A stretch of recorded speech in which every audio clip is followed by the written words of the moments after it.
Jésus ne voulait pas rester à Capharnaüm après la défection dont les apôtres avaient été témoins. D'autre part, il fut obligé de renoncer à aller à Jérusalem cette année pour la fête de Pâques. La haine des pharisiens était montée à son comble. Ils étaient décidés à ne pas reculer, même devant le meurtre. Jésus et ses disciples traversèrent donc la mer et s'arrêtèrent dans le pays de Génézareth. Dès que les habitants de ce lieu eurent appris son arrivée, ils la firent connaître dans toute la contrée. Les scènes précédentes se renouvelèrent. Même concours de peuple autour de Jésus, même guérison opérée par le divin thaumaturge. Les pharisiens avaient espéré que Jésus viendrait à Jérusalem pour la Pâque et voulaient profiter de cette occasion pour lui tendre des embûches. Son absence les déconcerta. Ils n'en complotèrent pas moins sa perte et unirent leurs efforts pour le rendre odieux au peuple et arriver à le livrer à la justice. Après la Pâque, ils accoururent de Jérusalem en Galilée, observèrent de près les disciples et finirent par découvrir que ceux-ci ne faisaient pas les ablutions d'usage avant de se mettre à table. Les pharisiens en firent la remarque à Jésus. « Pourquoi, dirent-ils d'un ton de reproche, tes disciples mangent-ils avec des mains non purifiées ? Pourquoi vous-même, leur dit-il, transgressez-vous les lois de Dieu les plus formelles afin de suivre de prétendues traditions ? Hypocrite, Isaïe parlait de vous quand il s'écriait « Ce peuple m'honore des lèvres, mais son cœur est loin de moi ». Déconcertés par cette véhémente apostrophe, les pharisiens ne trouvaient rien à répondre. Mais les apôtres, voyant la surexcitation des esprits, dirent à Jésus « Sais-tu que les pharisiens ont été grandement scandalisés de tes paroles ?» « Laissez-les, répondit Jésus. Ce sont des aveugles qui conduisent d'autres aveugles. Ils tomberont tous ensemble dans la même fosse. » En partant de là, Jésus se retira dans la région de Tyr et de Sidon. Il eût désiré y demeurer inconnu, mais sa renommée l'avait précédé. Une femme, d'origine cananéenne, vint un jour se jeter à ses pieds pour le prier de délivrer sa fille possédée d'un esprit mauvais. « Fils de David, criait-elle, aie pitié de moi. Ma fille est cruellement tourmentée par le démon. » Jésus feignit de ne pas entendre. Les disciples, importunés par les lamentations de cette femme, lui dirent « Maître, fais-lui grâce, ses cris nous fatiguent. » Jésus répondit « Je ne suis envoyé qu'aux brebis de la maison d'Israël. » Tout autre se serait rebuté, mais l'amour maternel est opiniâtre et hardi. La Cananéenne se prosterna devant Jésus, insistant avec plus de force.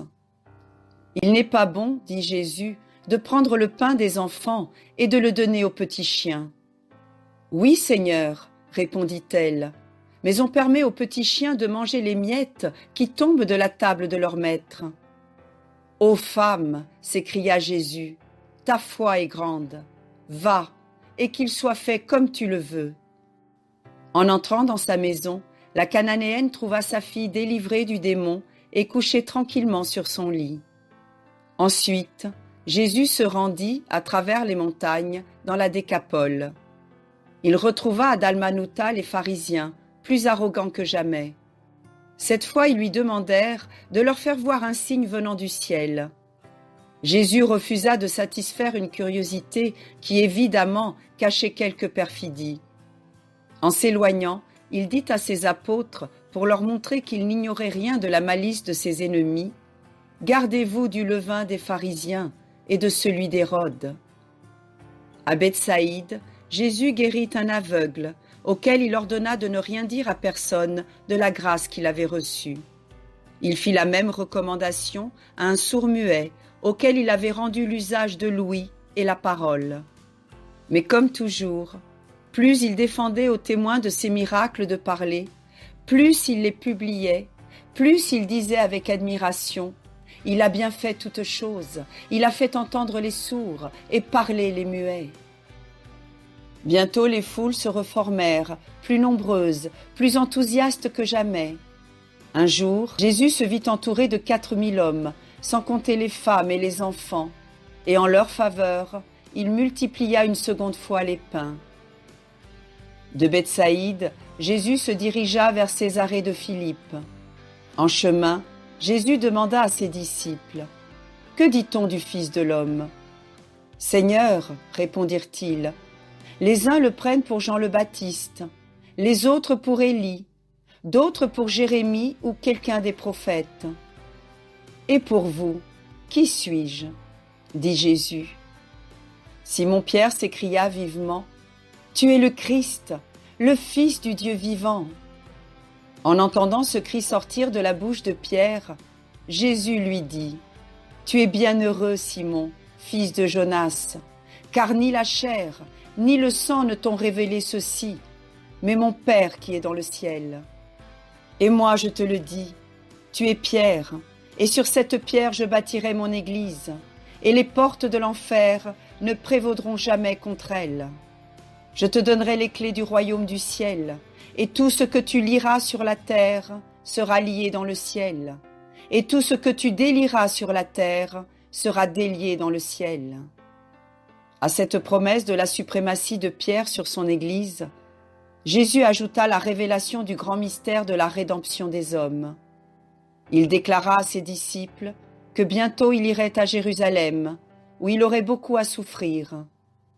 Rejeté par les anciens du peuple, les grands prêtres, les scribes et les pharisiens, il serait mis à mort, mais il ressusciterait le troisième jour.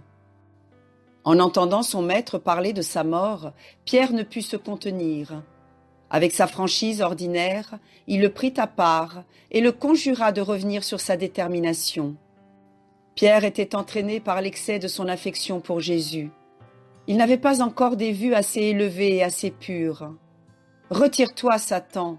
lui dit sévèrement Jésus, « car tes pensées ne sont pas celles de Dieu, mais celles des hommes. » Après avoir réprimandé Simon-Pierre, Jésus proclama solennellement la sublime et dure loi du sacrifice. « Si quelqu'un veut venir après moi, qu'il se renonce lui-même, qu'il prenne sa croix et qu'il me suive. À quoi sert-il à l'homme de gagner l'univers entier s'il vient à perdre sa propre vie ? Et qu'est-ce donc que l'homme donnera en échange de sa propre vie ? » Et comme de telles perspectives étaient de nature à décourager même les caractères les mieux trempés, Jésus fit apercevoir à ses disciples les horizons radieux de la récompense. Le Fils de l'homme viendra dans la gloire de son Père avec les anges, et alors il rendra à chacun selon ses œuvres. En pensant aux événements qui venaient de s'accomplir, Jésus sentait en effet le besoin de fortifier ses apôtres pour les préparer aux grandes luttes prochaines. 6 jours après, il prit avec lui Pierre, Jacques et Jean son frère et les conduisit à l'écart sur une haute montagne. Jésus avait gravi lentement, avec ses 3 disciples, les pentes adoucies de la montagne et, arrivé au sommet, il s'était mis en prière. Tout à coup, il fut transfiguré. Son visage resplendissait comme le soleil, ses vêtements étaient blancs comme la lumière. La beauté divine de son âme sainte éclatait enfin à travers son enveloppe terrestre. Les apôtres, accablés par la fatigue, s'étaient endormis. Quel ne fut pas leur étonnement à leur réveil.